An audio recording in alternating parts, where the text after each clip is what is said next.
A day after the Independence Day, all of India woke up to the fact that India's football body, AIFF, has been banned by FIFA.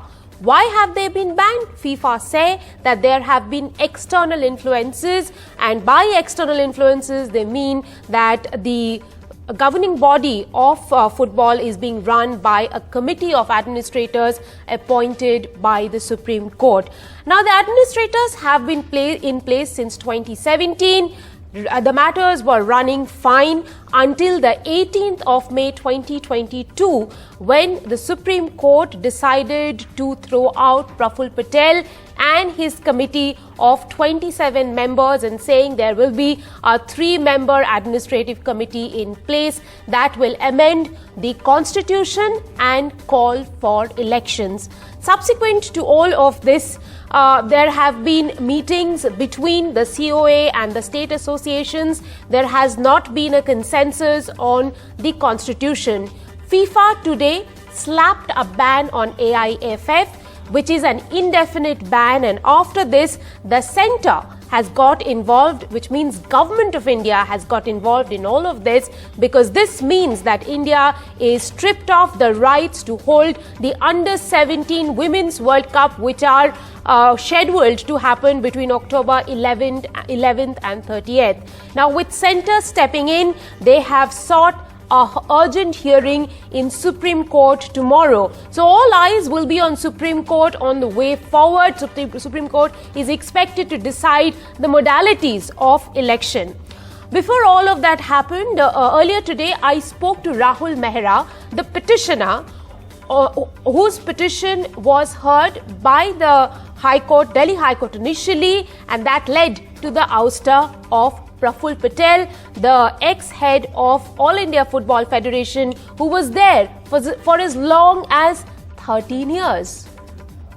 Now, Rahul, all of this happened in 2000. Since then, the COA has taken charge of AIFF. But why such a delay in elections that now has eventually led to banning of the Indian Federation? So in 2017, the division bench of the Delhi High Court had asked Mr. Praful Patel to step down and for fresh elections to happen.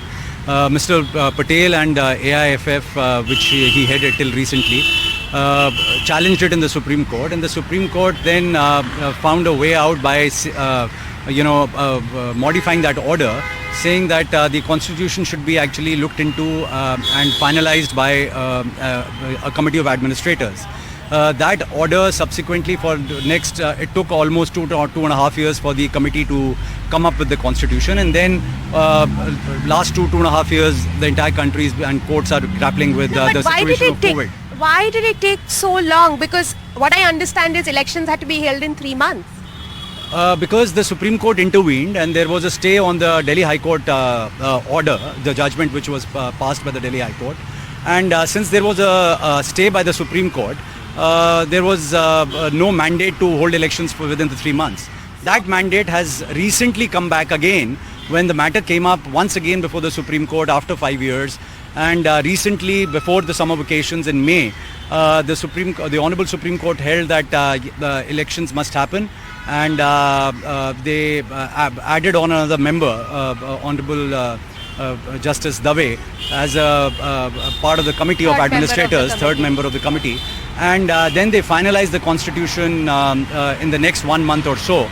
Timelines were given, very strict timelines by the Supreme Court, which were adhered to by everybody, and on 3rd of August the Supreme Court has come up with an interim measure to ensure that the Under-17 Women's FIFA World Cup, which is scheduled to take place in India, does take place. But FIFA had threatened India around 8th of August, 7th or 8th There's no threatening by FIFA and others. These are all, the allegation is, and the COA is on record on that, the Committee of Administrators have filed an application seeking contempt proceedings against Praful Patel and some of the other state federation bosses, asking the court to take notice of the interference in the administration of justice while the matter is in the Supreme Court. And how was there interference in Because while the matter was pending in the Supreme Court and is still pending in the Supreme Court, there is a mandate and there is an order of the court after extensive and exhaustive hearings, where all parties were heard, including all the 35 state federations,